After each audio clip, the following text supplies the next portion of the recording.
Hey everyone, how's it going?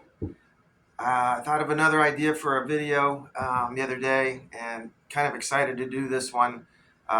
It could be a longer video because there's so much to talk about. I'll try to keep everything short.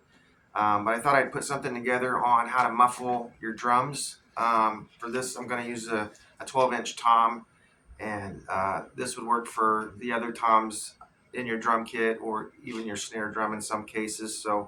But there's a lot of options out there to choose from when you want to put muffles on your drums or do something to kind of get the overtones out and the ringing sounds that you might hear when you're playing. Um, I know there's several out there, options to choose from. I kind of broke it down into like maybe 4 or 5 different things that you can do, and keeping a focus on like prices on some of the options. There are really cheap ones out there, and then there's some more expensive ones that I'm going to talk about and share. So let's get started with that. Your first option is to do nothing at all, and there's a lot of drummers I'm sure that don't even use any type of dampening methods. Maybe they've got such a great way of tuning their drums, or the right type of heads, or maybe the way the drum is built, or the woods and stuff that they're made out of. And then sometimes overtones work in certain situations. So um, as I kind of get through my journey of drumming, I kind of like some overtones in some cases, because you kind of really feel the power of the drum and what it's actually producing. So you can have an option of not even having anything to muffle the drum. So I've got this drum set up, and I'm kind of use this as my. I'm going to try different things on this drum so you guys can see the differences. But this is a drum that has no muffling on it.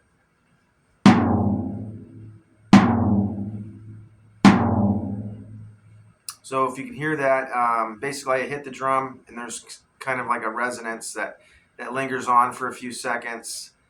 It's not horrible. This drum head is a 2-ply drum head anyway, with a built-in ring, so it kind of takes care of some of that. Some drum heads are single ply, or maybe they're 2-ply, but you may get more overtones out of them. So that doesn't sound too bad. The only thing is, like, when you're in a setting where you're miking drums in a live setting, you could have issues with the sound man trying to get certain buzzing out of your mics and stuff like that. So that would be an option, to use some type of muffling at that point, if that was the case. The next one is probably one of the easier ones to do, and definitely one of the cheapest. It's basically putting tape on the drum. I probably don't need to demonstrate this, but I'm going to.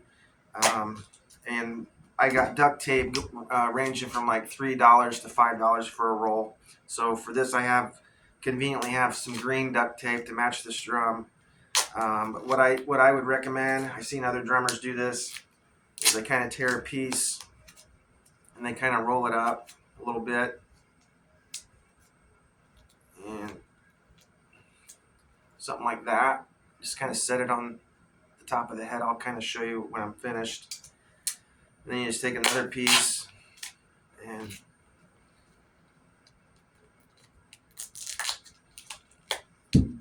just go ahead and take it and put it over top of that piece. And now we can hear how the drum will sound with some tape on it. And once again, this is probably the least expensive option that you will have. So here's with the duct tape. So definitely, you can definitely hear how the overtone just kind of drops more quick. It's still there a little bit, but it's definitely changed the sound a little bit. So that's that option.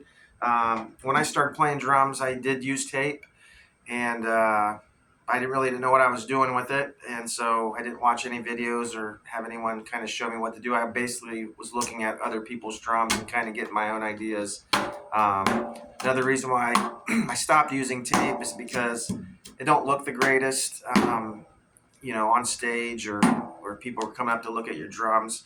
Unless you do it and you're really particular on how it looks. you can make it look neat, but it's just a matter of just making the time to make it look neat. So, but tape is a great option, and it's one I would recommend starting out. And then as time goes on, you can find out some other things and maybe some of the other options I'm gonna talk about here in a second. So, the only other bad thing about tape is when you take the tape off, especially if it's been on for a long time, it's going to leave residue on your drum heads, and it's a pain in the butt to clean them. So a lot of the drums I pick up have tape all over the drum heads, and definitely need a big cleaning, which can take several hours to let certain solutions kind of eat that gooey stuff off the heads there. So, but anyways, tape is an option, and it's a cheap one. So the next one is one that I'm kind of in favor of at this point, and just got to find it. And these are what's called control rings, uh, and basically they're just a circle pieces of plastic that fit on top of the drum head, and there's different sizes, obviously. So this is a 12-inch tom. I've got a 13, I got a 16, and a 14 somewhere also. But you can pick up a pack, like a 4-pack, 5-pack, or a 6-pack, and those are going to run you anywhere from like $10 to $24. So very, very affordable. It's a very affordable option. The only thing I can say bad about them is I don't think it takes a lot of the overtone out. It takes some of it out. So if you kind of like some of that ring, this ain't going to take all of it out. It's going to take some. So I can give you an example. Don't know if it'll pick up on the video, but here's without anything, excuse me, out anything on the drum. And now here's with the O-ring. So definitely is different. You could also, when you hit the drum, these kind of bounce a little bit sometimes. They're not that heavy, so anything hitting them is going to make them kind of bounce a little bit. So I've seen where people put tiny pieces of tape on the actual plastic and kind of stick it on the actual drum, and that's a good option also to get that ringing sound from the piece of plastic vibrating against the head. So yeah, I like this option because it gives you a little bit of the drum sound, but then it takes a little bit of the overtone out. So, and it's not that expensive. And I don't know who can make them, but you could probably find some way to make these even cheaper. I'm sure there's probably YouTube videos out there to kind of show you that option as well. But the prices range basically if you get like a 3-pack or a 5-pack. So, and I'm sure you can probably find them pretty cheap somewhere anyway. So that's the option. That's like the fourth option that I had. The next one, I could talk a lot about this, but I probably will keep it short. But I bought a drum kit probably 5 years ago on Marketplace, and it was this drum kit actually. And when I got it, it had these Remo muffle rings on it. So I don't know if you're familiar with those. At the time, I was not. But when I had these on and I tuned these drums up, they sounded amazing. And this is like a cheaper drum kit, and I don't know how much they would cost brand new, but it's definitely lower level beginner type drum kits. But these made the drums sound really good, and I think I put different heads on it too, and I think that helped. But these drums, even though they're inexpensive, they definitely would hold up in a setting of playing out live or even recording. I just couldn't believe the sound that I got out of them, and it was because of these rings here. So I kind of went on a buying spree of those rings, and I kind of made a thing where I was going to put it on all the drums that I have. I kind of got a little overconfident with it, and I think I bought too many because I kind of like having them, and then I kind of like situations where I can put these rings on, and I like being able to have a little bit of an option. So when you put these on, I have a drum kind of set up for that. But so this is what the new ones look like. One before I think was a much older version of this. So basically, if you can see, this just fits over that. You just got to kind of snug it down, and then and then you put the drum back together. Basically, is all you do. So, and basically what it is this piece of foam is hitting the drum head, which is it takes out everything. That's kind of the bad part, especially these new ones. If anyone has experience with these new ones, they come in these types of packages here. Like I said, they're pretty awesome, but they take out all the overtones, and it makes it kind of feel like it's a thuddy sound almost, and it could be taking out a little too much drum sound. Um, and like I said, especially these newer ones, because I feel like these pieces of foam are too tall, and the drum that I was just showing you that I got uh, when I got these green drums, it came with these, and I think these are an older version, and the foam is not as tall. So, and I think once I tighten the head down, and then it finally rests on that, so you can actually tune the drum. So I don't know if this is the way they're made. I'm guessing you could probably cut these down somehow. That way, this will match up. But it does look like this one is skinnier than this one. So, anyways, not to get off the topic too much, but I think there are differences between these Remo rings. So, and if you've had issues with that, if you want to leave me a comment and tell me maybe what happened with your situation, that'd be pretty cool. I'd like to hear that. Um, one more thing that I haven't talked about yet are called moon gels. Or actually, there's two more things I haven't talked about. Moon gels come in little containers like this, and there's different versions and varieties out there. When I started playing drums, this was what I went to other than tape. I went right to these moon gels because I thought everyone was using them, and they're pretty neat in the sense that you can stick them on your drums, and it takes out that ring, and then you can take them off the drum and put them back in these and reuse them. But what happened in my situation is I got lazy, and I would just leave them on the drums, and then over the course of several months or whatever, and doing shows. They started to look really bad on the drums, and they started melting, and then sometimes they would stop sticking and they would fall off, and I'd find them all over the place. And then I thought to myself, I'm going to try to after I do a show, take them off the drum, put them back in these, and maybe they would last longer. So I want to show you on the camera here kind of what they look like if you're not familiar with them, but you could definitely look these up online also. But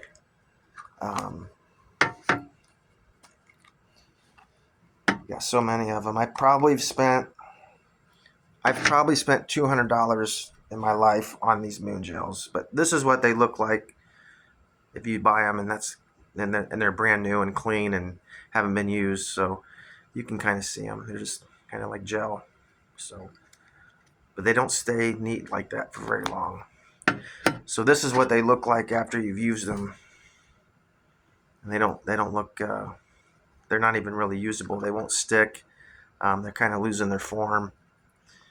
And that's even after you take them off and store them for a while. You don't get many uses out of them. Here's another one that I have not used them very much. These aren't horrible, but I was going to mention too, since they stick, everything sticks to them, whether it be hair, fuzz, insects when you're playing an outdoor show. I've had several shows outside where I have bugs stuck in them. It's just pretty gross. And here's another one. I don't know. It's just not for me anymore. Moon gels definitely have their purpose, and I would always have some on hand just in case as a backup plan. But they're expensive, and I think you can get by without using them. But I think, like I was saying, I think they have their purpose, and I think maybe they'd be used really well in studio situations when you're trying to record something and you need to, a quick fix or something like that. So, but one thing that's worked out for me is that since I got so many of these containers, I've ended up using them to store my guitar picks, and because they're perfect for that. So, if you're a drummer and a guitar player, I'm sure you used moon gels, you probably have some of these containers full of guitar picks. So that's one good use for them. So, anyways, the cost on moon gels to buy one of these and you get 6 of them, which will pretty much cover a drum kit. If you play a smaller kit, sometimes you can put 1 moon gel on or 2 on a specific drum, or you could I put 4 on one drum one time. So I think that's a little bit much. So, but anyways, if you buy just one of these, you're looking at spending between $8 and $12 for just one. And so right here, if I spent $10 on it, I got $50 wrapped up just in this. And this ain't even a fourth probably of what I've spent to buy these. So, and then with prices continuing to go up, so I can't remember what I paid for them when I started. I think they're around $6 for one of them. So, I think that was it. And then the last thing, some drums that you buy, and I don't see that in a lot of today's drums, is sometimes drums come with a built-in muffler already in them, and that's what some of these drums have. You can see it, and basically there's a control knob right there, and you can adjust it on how high you want this piece of felt, I guess, to touch the head. You can back it off, or you can put it on there real strong, and it takes out the noise. It does the same kind of thing as those muffle rings. The only thing I can say is that sometimes when you have them on drums, sometimes they work great. Sometimes they don't feel like they do much at all. So in that situation, I've done something where if I had one of them, I might add a ring to it also, just to kind of help it out. So you can use different combinations. I know that on the drum kit I play out the most, well, not this one, but the floor tom version, I have the Remo insert rings, but I also have on my floor tom, I have one of the built-in mufflers on it too. So that really keeps the overtones down, especially on a floor tom, because floor toms are one of the harder drums to keep from buzzing in the monitors and stuff like that, speakers. So, anyways, I hope that helps. You can go option 1 with nothing, just keep it straight ahead playing, no muffling at all.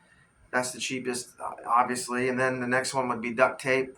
You can try that. There's probably tons of videos on the duct tape method, or any kind of tape probably would work, as long as it sticks and it's thick.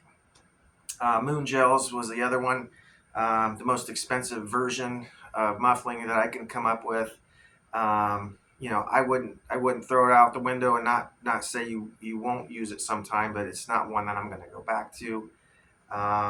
The remote control rings, which are these, this is a great option. They're just a round piece of plastic that sits on the drum, and I've seen other drummers use them, and it works for them too. So I'm big on these right now, and then these built-in rings are great. So, but they kind of take everything out, and I should say on these, I forgot to mention the price. If you try to do like a 4-piece kit, or 3-piece, or 3 toms, for example, like this one here would be like down $16 for one of these, and then like for a 13-inch to be like let's say $18, and then a 16-inch $19. And if you need additional sizes, it's going to cost more, I think, as you get up in size. But to do like a standard 4-piece kit, you're looking at spending close to $60 to control the overtones and to muffle your drums. Like I said earlier, on the moon gels, I've got $50 already just in that. So the nice thing about these is like a one-stop shop deal where you buy them and then you don't have to revisit them. You're done. So, but the only disadvantage to these I can see is that you're kind of stuck with that sound. If you wanted more of a drum tone, you're not really going to get more because you got these things on it. So, but like I said, when I bought this particular drum kit, this thing was on here and it sounded great. So you just kind of got to experiment with what works. But there's definitely budget-friendly ways of muffling your drums. So I hope this helped, and if there's questions, or if I forgot something to mention, or if I made a mistake and said something that wasn't right, please let me know. Just trying to help out and save some money for those people, and especially new drummers. Like I spent so much money on moon gels, I wished I wouldn't have, and maybe just use tape to start out with, and tape is fine. So anyways, have a good night. Thank you.